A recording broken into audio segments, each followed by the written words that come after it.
Irmãos, pode se assentar. Hoje nós vamos conversar aqui um pouco sobre Neemias. Eu gostaria que a igreja abrisse Neemias 1. Enquanto vocês abrem, eu quero agradecer a Deus pela oportunidade de estar aqui neste dia. Como todos falaram, um dia tão importante que é o dia da Santa Ceia. Um dia onde a gente sempre renova a nossa força em Cristo. Quero agradecer a Vera, ao pastor José pela confiança, muito obrigada. A minha família que veio comigo, o João, o Mateus, hoje o Mateus veio conosco. Para mim é um motivo de muita alegria ter a minha família do meu lado, servindo ao Senhor. Quero agradecer ao Adriano, a irmã Zélia, que sempre recebe a gente com todo carinho, a toda a igreja que também sempre recebe. A gente já é daqui, na verdade, né? A gente congrega aqui, congrega lá e congrega aqui, né? Então eu gostaria de ler com os irmãos Neemias 1.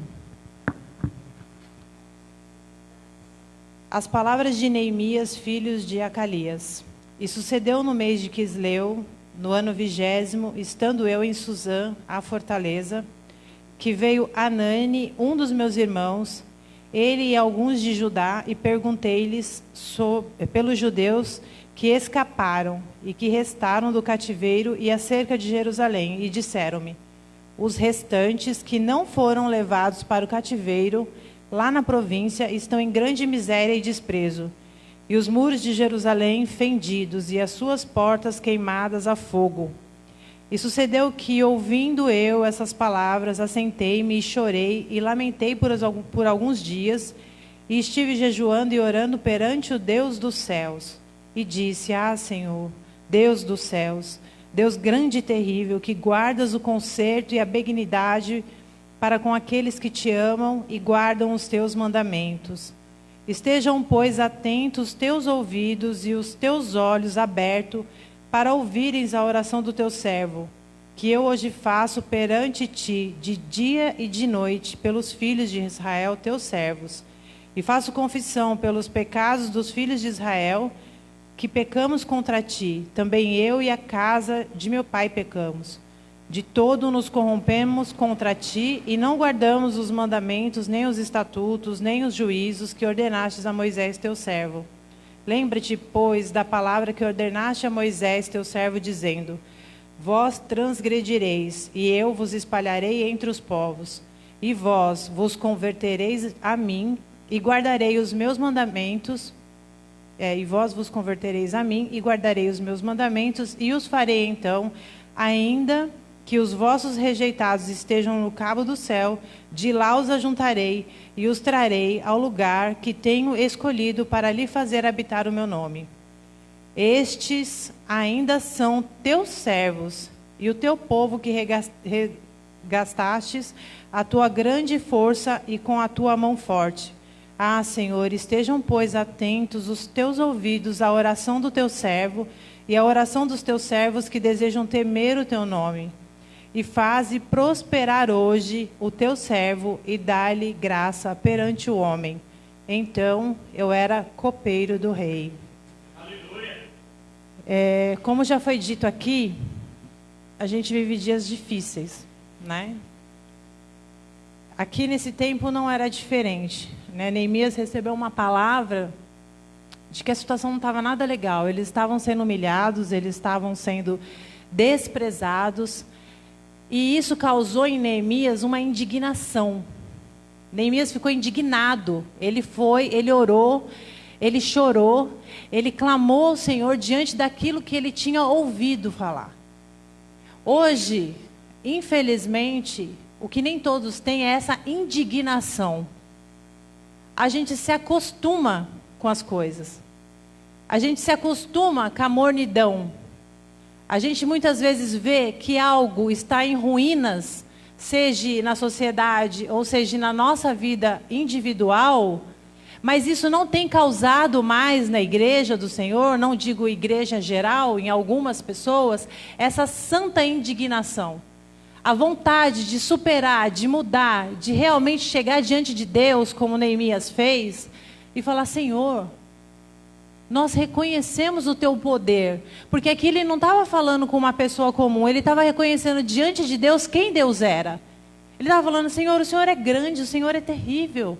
O Senhor é o Todo-Poderoso. Nós pecamos contra o Senhor. Somos nós que erramos diante do Senhor.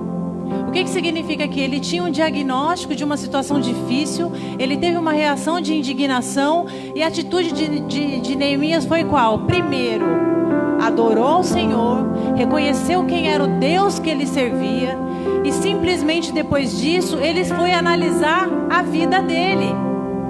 Foi exatamente isso que ele falou: Senhor, nós pecamos, fomos nós que erramos, Pai, e por isso nós estamos vivendo a situação que nós estamos vivendo. Mas existe uma promessa do Senhor, porque o Senhor já sabia, está escrito aqui, ó: nos corrompemos contra ti, não guardamos os teus mandamentos. Aí Deus fala assim para ele: vós transgredireis e eu vou espalhar vocês. Não era novidade para Jesus, não era novidade para Deus que a igreja, que Jerusalém ia ser destruída. Só que ele também disse: quando vocês se converterem, e quando vocês reconhecerem a posição, o lugar onde vocês estão, o erro que vocês estão causando, a omissão que vocês estão vivendo, eu vou juntar vocês de novo. E aí, o que Deus esperava nessa situação? Alguém que tivesse o coração disposto, inclinado a realmente se derramar diante do Senhor e falar: eis-me aqui, Jesus. Alguém que se indignasse com a própria vida, que falasse: Deus, eu não quero mais ficar onde eu estou. Eu não quero mais ser o crente menino como eu estou sendo. Eu não quero mais ter a minha vida destruída nessa área, Senhor, e ficar aqui olhando o diabo sapateando, e em vez de eu lutar com o diabo, eu estou lutando com o Senhor. Porque quanto tempo a gente passa questionando a Deus? Se o tempo a gente passa discutindo, questionando e muitas vezes duvidando de Deus, a gente estivesse se posicionando e lutando contra realmente quem tem que ser lutado, a gente não estaria no lugar que a gente está.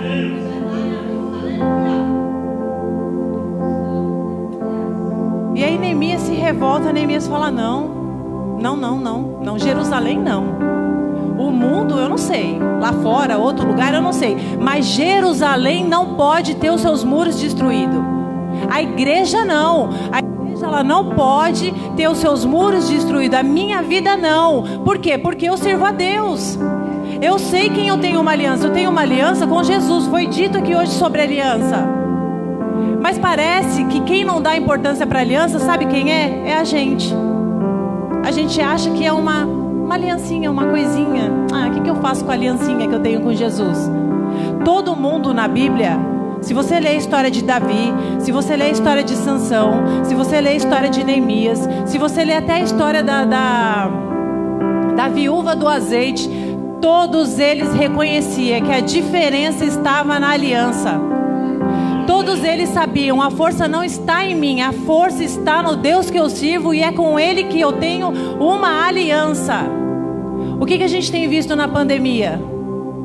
A gente tem visto crentes fortes, alicerçados na aliança de Deus, ou a gente tem visto crentes esmurecidos e falando: não, mas a pandemia não vai acabar.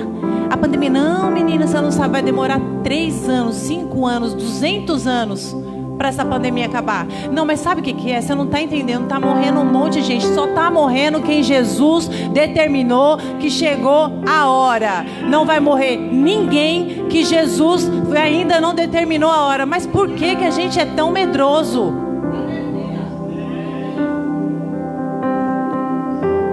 Aí Neemias orou, e Neemias falou: Senhor, ouve a nossa oração, faz a gente prosperar e me dá, Senhor, essa graça de construir, de reconstruir. A gente tem pedido isso para Deus? Senhor, a minha vida. Neemias era um líder, né? Jerusalém. Vamos falar sobre a minha vida e a sua vida individual. Todo mundo tem algo na sua vida que precisa ser reconstruído. Gerou essa indignação dentro do seu coração de cansar de ver aquilo daquele jeito? Ou ainda dá para levar? Será que ainda dá para levar? A gente ainda pode conviver com as coisas do jeito que elas estão? Ou chega uma hora que a gente fala, Satanás, acabou. Parou. Agora eu vou me posicionar. Eu vou realmente tomar um lugar que é de direito meu. O lugar que Jesus, lá naquela cruz, que é por isso que nós estamos aqui, Ele conquistou para mim e para você, mas para que a gente tivesse ousadia. Ele não morreu, Ele não passou por tudo aquilo para que eu e você ficasse sendo espectadores e vendo a vida passar, e vendo o diabo levar, e vendo ele tripudiar na nossa vida, e a gente aqui simplesmente reclamando, ó céus, ó vida, ó diabo, você viu o que o diabo fez? E aconteceu isso, e aconteceu aquilo. Não! Não é para acontecer. Aí Neemias foi servir o rei. E aí lá no capítulo 2 diz que o rei viu que o Neemias estava triste e estranhou. Porque Neemias não era triste. Neemias, ele teve um dia triste, ele não tinha uma vida triste. Ele não chegava diante do rei toda hora triste, ele não chegava diante do rei murmurando. O seu comportamento está sendo analisado pelas pessoas. Como que a gente tem chegado diante dos lugares? Porque tem hora que eu tenho medo de falar com um crente. Tem hora que eu pergunto assim, você serve a Deus mesmo? Porque a pessoa está sempre com um semblante ruim, ela está sempre murmurando, ela está em sempre uma palavra negativa. E quem que vai se espelhar numa pessoa assim? Qual é o Deus que você serve? Qual é o Jesus que você está mostrando? Porque aqui, no único dia que o rei viu Neemias triste, o rei ficou indignado. Está acontecendo alguma coisa, Neemias, você está doente, porque você não é assim. Ele conseguiu o favor do rei, porque o rei entendeu, algo realmente está acontecendo. Ele não é triste. Nós somos um povo alegre, um povo que diante das dificuldades a gente continua lutando, a gente continua crendo, a gente continua indo, a gente continua espalhando boas novas, falando da palavra do Senhor, falando de vida, falando de coisas boas, e não fica enchendo a nossa boca de amargura, de coisas tristes, de notícia ruim, sendo um Cidade Alerta gospel. Tem crente que parece Cidade Alerta gospel. Você vai falar com a pessoa, às vezes você está feliz, você sai de lá depressiva, porque você fala, nossa, meu Deus, como assim?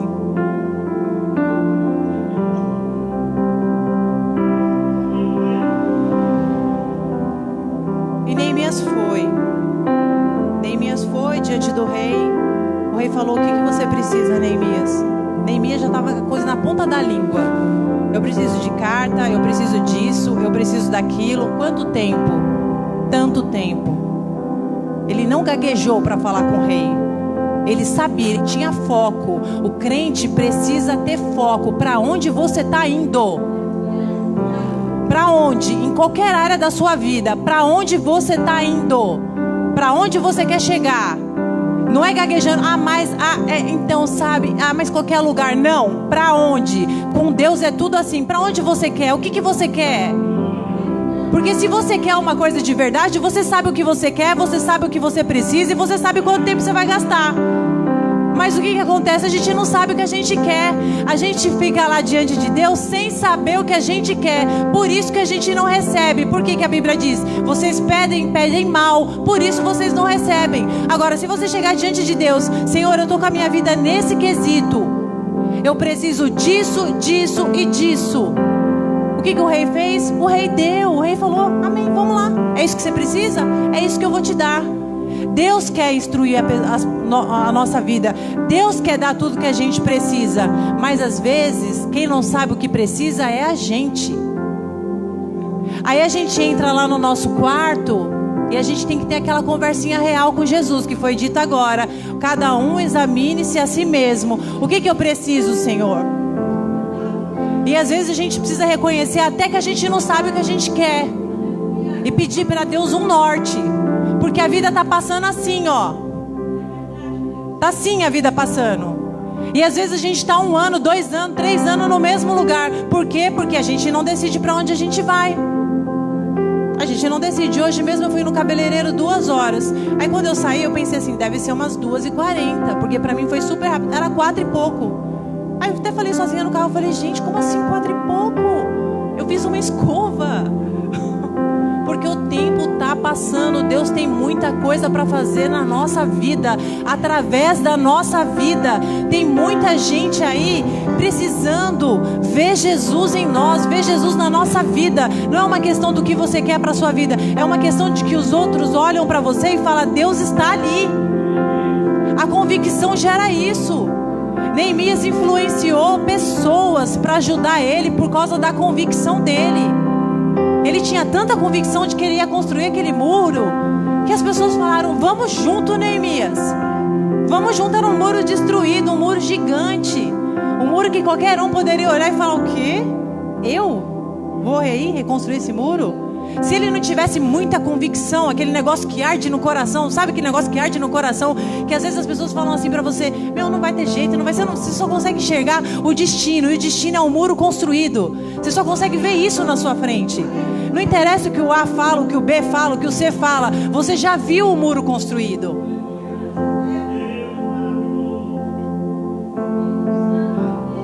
Neemias vai, ele pega tudo que ele precisa.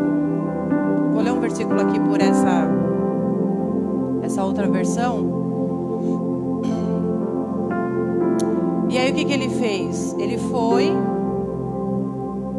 e à noite ele foi dar uma olhada nos muros. Ele foi andar, foi lá ver a situação, analisar de perto e ver: peraí, deixa eu ver como é que tá isso aqui de verdade. Eu vou passar pelas portas, eu vou olhar a situação, vou ver tudo direitinho, vou analisar tudo quietinho na minha, para poder ter uma estratégia de reconstrução.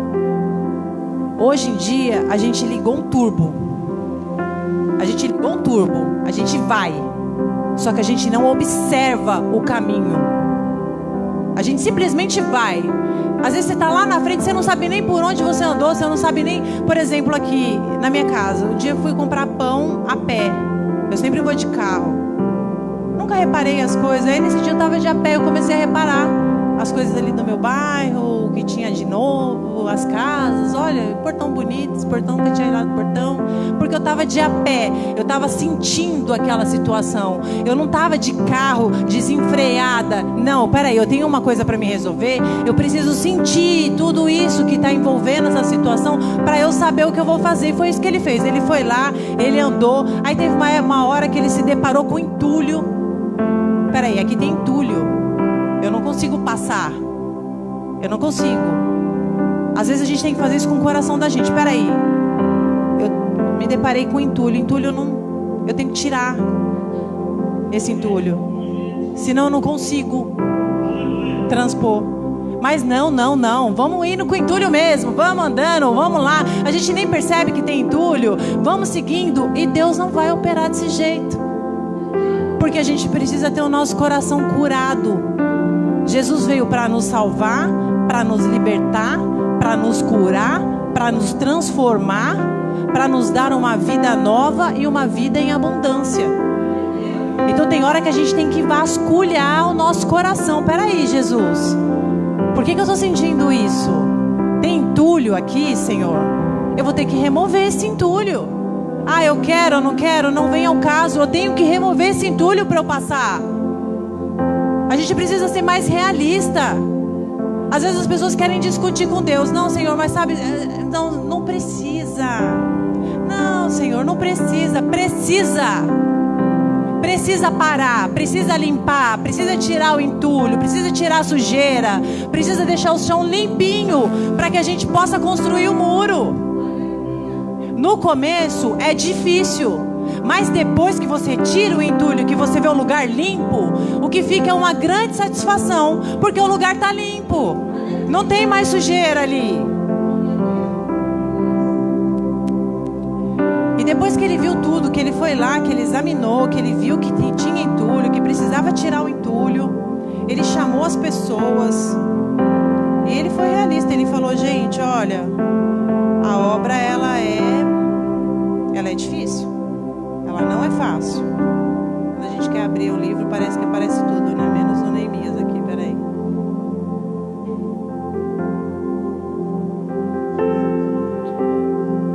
A gente vai ter que tirar o entulho.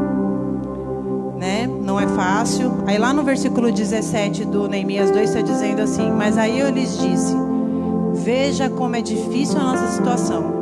A cidade de Jerusalém está em ruínas e os seus portões foram destruídos. Vamos construir de novo as muralhas da cidade e acabar com essa vergonha. Vamos acabar com essa vergonha. Vamos tirar essa vergonha da nossa vida. Vamos tirar isso, porque nós servimos um Deus Todo-Poderoso. O nosso muro tem que estar lindo, em pé, maravilhoso. Então contei a eles como Deus havia me abençoado e me ajudado. E também lhes contei o que o rei me tinha dito. E eles me disseram: vamos começar a reconstrução. E se aprontaram para começar o trabalho. Pessoas que contagiam. A gente tem que estar cercado de gente que contagia a gente. A gente tem que ser pessoas que contagiam os outros. Tem uma situação difícil? Tem. A gente não nega que a situação é difícil, porém ela não é impossível. A gente vai vencer. Durante todo esse período de coronavírus, eu trabalho em comércio. Eu ouvi tanta coisa. Por que você não fecha o seu comércio? Por que você não vai em casa? Por que você não sei o quê? Você não está vendo que fulano está morrendo, ciclano está morrendo? Como é que você fica aí? Como é que... Sabe, eu falei, nunca esmoreci. Eu pegava o quê? Eu falava, acordei de manhã e falava, eu comecei a ler o Salmo. Todo dia eu li um Salmo diante para mim. Senhor, tá dizendo aqui, ó, o Senhor é o meu refúgio, o Senhor é a minha fortaleza, o Senhor ia trabalhar. No outro dia de novo, o Senhor isso, o Senhor aquilo, o Senhor, ia trabalhar. E comecei a contagiar as pessoas no meu serviço. Meu irmão, às vezes chegava, mas você viu o que aconteceu? Júnior, eu não sei da vida dos outros, eu sei da minha vida, eu sei da sua vida. A gente vai continuar. Porque você não sabe o que está acontecendo com o vizinho. O vizinho passou por tal coisa, mas você não sabe da vida dele com Deus. Então não é para esse lado que você tem que olhar. Você tem que olhar para a vida que você tem com Deus. O que você tem com Deus? Qual é a intimidade que você tem com Deus? Porque a intimidade que eu tenho com Deus é uma. A intimidade que o João tem com Deus é a intimidade dele. A intimidade que a Vera tem com Deus é a intimidade dele. E o Senhor diz que Ele trata cada um segundo a intimidade que você tem com Ele. Tá lá no Salmo, acho que... Salmo, eu até li esses dias, 18. Tá lá, com benigno o Senhor se mostra benigno, com puro o Senhor se mostra puro. Tá escrito lá. Mas a gente não lê, parece que a gente fica assim, em nuvens.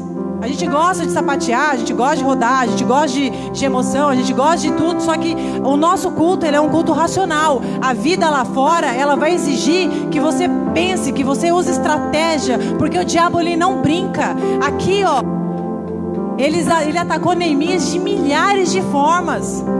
Logo depois que o Neemias falou isso, já tem o versículo seguinte: porém Sambalate, Tobias e um árabe souberam o que estávamos fazendo e começaram a rir e caçoar de nós.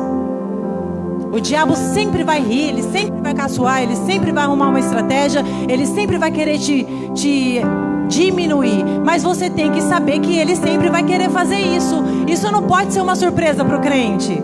Às vezes a gente é surpreendido. Às vezes o diabo joga uma pedra e a gente se surpreende porque o diabo jogou uma pedra. Ele não vai jogar uma rosa. Ele não vai. Ele tá para fazer o serviço dele bem feito. Ele tá. Esse ano passou aí, ó, o anjo da morte. Passou. Quantas vezes é falar, Jesus está voltando, Jesus está voltando. As pessoas não acreditaram. Para quantos ele voltou esse ano? Agora, se você não é um crente maduro, se você não se alicerça numa estratégia do céu, como você sobrevive? Como? Porque o diabo está achando que o diabo... Ah, não, peraí, ele vai fazer uma cosquinha em mim? Não, ele não vai fazer uma cosquinha em você. Ele está ao seu derredor para te engolir. É para te engolir. Ele entra para jogar o jogo para ganhar. E você tem que entrar para jogar o jogo para ganhar também. Não é para, Senhor, mas eu vou lá. Mas se, não é se. É igual futebol. Eu entro no campo, eu não entro para ficar brincando com o meu opositor. Eu entro para fazer gol. Se não for para fazer gol, eu nem entro. Mas hoje em dia não. Hoje em dia é uma mornidão. Ah, mas eu acho, se der. Ah, se isso. Ah, mas sabe o que é difícil? Ah, mas não sei o que. É tudo pela metade. Tem hora que você olha e você fala, não é brincadeira uma coisa dessa. Esse dia eu estava comentando com o João, eu fui no Carrefour. E na minha fila, na frente, tinha uma moça que eu sei que ela é crente, porque ela estava vestida de crente. Toda vestida de crente. E ela estava com algumas coisas que ela tinha comprado. E aí a menina do caixa foi passar ela fez assim. Jogou as coisas dela na esteira. Aí a menina olhou e ela lá. De tudo que ela foi passar, ela tinha algum frios fatiado. Não sei o que era, lógico. O que ela fez? Ela pegou os frios fatiados. Não vou levar. Levou o que era um Toddy, sei lá, alguma coisa assim. E deixou aqueles frios fatiados para trás. A menina passou, ela nem bom dia, nem boa tarde, nem boa nada. Saiu. Aí eu fiquei pensando atrás, por que se veste de crente então? Se é para envergonhar o nome de Jesus. Porque qualquer pessoa que sabe que eu posso pegar um Toddy, eu posso dizer isso porque eu trabalho em mercado. Você pode pegar um Toddy e colocar lá na prateleira. Mas quando você pede para uma pessoa fatiar um frios, ela perdeu aquilo. Tem consciência pelo trabalho dos outros. Tantas coisas para você devolver, devolve o que pode ser vendido de novo. Não devolve, mas é aquele prazer de fazer os outros, sabe? Aquele prazer que certas pessoas têm de eu posso. Não é o nosso caso. Nós somos cristãos. Nós pagamos o negócio, nem que você não vai usar, mas você vai honrar o nome do Senhor e você não vai causar prejuízo para o outro. Mas não, eu simplesmente decidi agora. Eu fui lá pedir para o rapaz fatiar 300 gramas, mas agora no caixa eu não quero. Então não pede.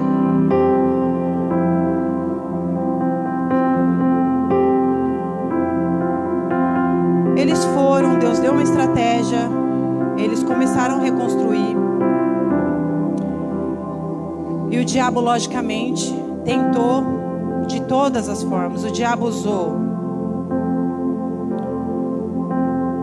Primeiro o diabo ficou furioso, porque é isso que ele fica com a minha vida e com a sua todo dia, quando a gente se move. Quando a gente sai da nossa zona de conforto, ele coloca a gente ali, numa caixinha, numa zona de conforto. Ele faz uma redoma e te põe ali. E ele acha que você vai ficar ali. Mas aí, de repente, o Espírito Santo fala para você: você precisa sair daí. Você precisa despertar. Aí você vai despertar. Ele vai ficar furioso. Peraí, ela despertou. Ele despertou. Aquele muro lá, ele tá achando que ele vai reconstruir aquele muro. Como assim ele vai reconstruir aquele muro? Ele ficou furioso. Se ele soubesse que ele não tinha capacidade, ele não precisava ter ficado nervoso. Mas por quê? Porque o diabo vê em mim e você uma capacidade que eu e você não vê. O diabo sabe que se Jesus falar para você ir e você for, você vai vencer. Mas a gente acha que a gente não vai vencer. A gente acha que não, a gente não vai vencer não. Depois caçoaram deles, tentaram mexer com a confiança deles. Alguém já aconteceu isso? O diabo já mexeu com a sua confiança em alguma área? Já tentou pôr uma dúvida no seu coração? Aí o que o diabo fez? Colocou entulho. Olha só quem coloca o entulho. O diabo coloca o entulho. E ele pensou que eles iam ficar presos ali. Porque ele fala o quê? Eles vão tirar esse entulho? Eles vão conseguir tirar esse entulho? Ele não quer que você tire entulho. Ele quer que você fique ali, com aquele monte de entulho do passado na sua vida. Ele quer que você fique todo dia olhando para trás e falando: ó Senhor, lá em 1545, você viu o que fizeram comigo, Jesus? Aconteceu isso comigo. Em 2016, eu tive uma decepção terrível com umas pessoas que eu tinha uma consideração tremenda. Aquilo me machucou muito. E eu levei aquilo para 2017, eu levei aquilo para 2018. E um belo dia, quando eu estava lá chorando minhas pitangas, Jesus falou assim: todo mundo está em 2018, você está em 2016. Eu, o quê? Olha lá no seu calendário. Olha lá naquela folhinha lá, ó. 2018. Mas o calendário da Fernanda estava 2016. Eu perdi 2 anos da minha vida olhando para 2016. 2016 já tinha passado. Eu estava em 2018, eu estou em 2020. O que me aconteceu antes, eu tenho que aprender. Senhor, aconteceu isso, o que eu aprendo disso? Agora eu vou viver o meu dia de hoje. Eu não vou ficar olhando para o que fizeram, o que falaram, o que pensaram. É problema deles. A gente precisa aprender a diferenciar isso. O que é meu, o que é do outro. Eu não posso obrigar a Vera a gostar de mim. Eu posso dar o meu melhor para ela, mas nem sempre as pessoas vão achar que você é ótima. Ok, ponto final, vida que segue.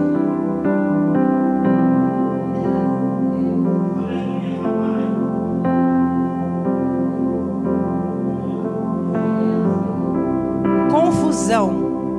O diabo adora pôr uma confusão. Viu que tem algo de confusão, igreja? Sai. Sai. Eu não quero saber quem criou a confusão. Eu não quero saber sobre o que é confusão. Eu não faço parte de confusão. Distração. O diabo é insistente. Ele não vai simplesmente jogar uma pedrinha. Fernanda passou pela pedrinha, então pode caminhar, Fernanda, feliz e contente. Não. Ele vai insistir em colocar várias pedrinhas na minha vida para que em alguma delas eu venha parar. E por último, ele coloca o medo. Uma vez que ele colocou o medo, pronto. Ó o mundo com medo do coronavírus. O mundo com medo. Tem gente que realmente está vivendo enclausurado. A gente vê muita gente na rua, a gente vê. Mas tem gente que está realmente enclausurado. Eu vejo lá no mercado, tem pessoas que chegam lá que eu tenho que olhar 10 vezes para saber quem é a pessoa. Porque ela põe um capacete na cabeça, ela põe luva, ela põe não sei quantas máscaras, ela põe aquele negócio de plástico, sabe? Aí eu tenho que olhar e olhar de novo e falar, ah, tá, entendi, é você. Porque as pessoas estão com medo de morrer. Elas não querem Jesus, mas elas têm pavor de morrer. Elas têm pavor de morrer.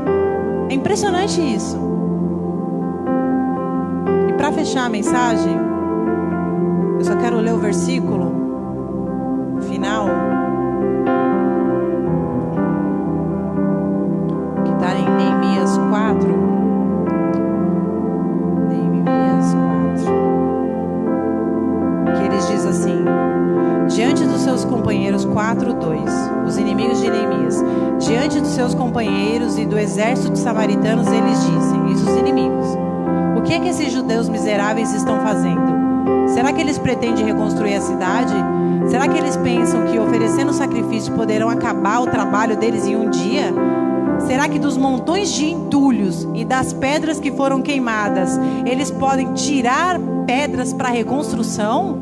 Será que eles podem passar por cima de tudo isso que está acontecendo e fazer uma vida nova? Será? Ou será que não? Será que não? Que eles não podem? Quer dizer, eu tenho um problema na minha vida, eu tenho uma situação na minha vida, chegou o coronavírus, acabou? Ou será que eles vão conseguir superar isso? Aí lá embaixo, Neemias dá uma resposta para eles. Lá no versículo 14 diz assim: eu vi que o povo estava preocupado e por isso disse a eles e às suas autoridades e aos oficiais: não tenham medo dos nossos inimigos.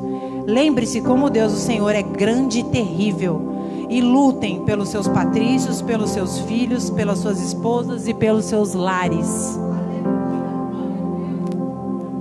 Eu vou acabar aqui. Lutem. Lutem. Lutem pelos seus filhos, lutem pelos seus lares, lutem pelas suas igrejas. Tem essa indignação santa no coração de vocês. Se não tem, Jesus, me faz ficar indignado. Me tira da mornidão, Senhor. Me tira desse conformismo de achar que tudo é normal. Não é normal, Senhor, não é normal. Se você convive muito tempo num ambiente, você começa a achar que aquilo é normal. Eu trabalhei 5 anos como corretora de imóveis. Eu fiz um plantão lá na Rua Augusta. E na época que eu fiz esse plantão, tinha um monte de casas de prostituição lá. Então tinha um monte de travesti lá. E a gente tomava café numa padaria na Frei Caneca. O primeiro dia que eu fui nessa padaria, eu entrei nessa padaria, tinha aquele monte de travesti lindos, mulheres. Você olhava, você falava, hã? E a primeira vez eu fiquei indignada. Eu falei, nossa, era uma coisa nova para mim. Eu não reconhecia aquilo. Eu falava, nossa, que estranho, né? Essas pessoas assim, veio aquela indignação. Só que todo dia eu tomava café lá. Chegou uma hora que aquilo ficou normal. Eu já não sabia mais, a minha mente não sabia mais que eu estava falando com um homem. Eu já achava que era uma mulher. Porque você convive com o ambiente faz a sua mente. Então toda hora a gente tem que estar lembrando quem a gente é, da onde a gente é, a quem a gente pertence, o que a gente veio fazer nessa terra. Porque senão a gente esquece. Senão o mundo engole a gente. E aí quando a gente menos percebe, a gente está lá do lado de fora também. Ou a gente está do lado de dentro pela metade, sem saber o que a gente está fazendo aqui. Então que fiquem essa palavra para vocês, porque Deus, Ele sempre está pronto. O Senhor não mudou. Essa pandemia não veio por acaso. Essa pandemia é como se pegasse uma árvore e desse uma sacudida nela, para ver o que vai ficar, o que vai cair, o que vai apodrecer. Mas nós estamos aqui.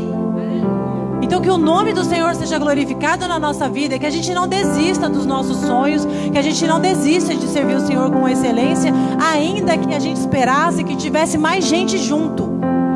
Porque a gente sempre espera que tenha mais gente junto, mas como vocês louvaram Gideão, não vão ser todos. Vão ser poucos valorosos, poucos valentes, poucos que realmente têm um temor ao Senhor. Poucos que realmente sabem o propósito. Eu estou aqui por um bem, estou aqui por um propósito, estou aqui por Ele, porque Ele deu a vida dele. Ele enfrentou os cravos, Ele enfrentou os espinhos, Ele enfrentou a cruz, mas Ele enfrentou algo muito maior. Ele enfrentou a ira de Deus. Aquele prego que enfiaram na mão dele não foi nada perto da ira de Deus que era para vir sobre mim e sobre você. E é por isso que a gente levanta todo dia. É por isso que a gente glorifica a Deus todo dia. É por isso que a gente não desiste das coisas de Deus e que a gente não aceita o que o diabo tem para dar. A gente aceita o que Jesus tem para dar. Então creia, igreja. Creia, levante seu coração, levante seu ânimo. Faça como Neemias, lê o livro de Neemias. O livro de Neemias é um livro cheio de estratégia. Estratégia de liderança, estratégia de foco na nossa vida, estratégia. E que Deus abençoe a igreja do Senhor. Eu agradeço a minha oportunidade, amém?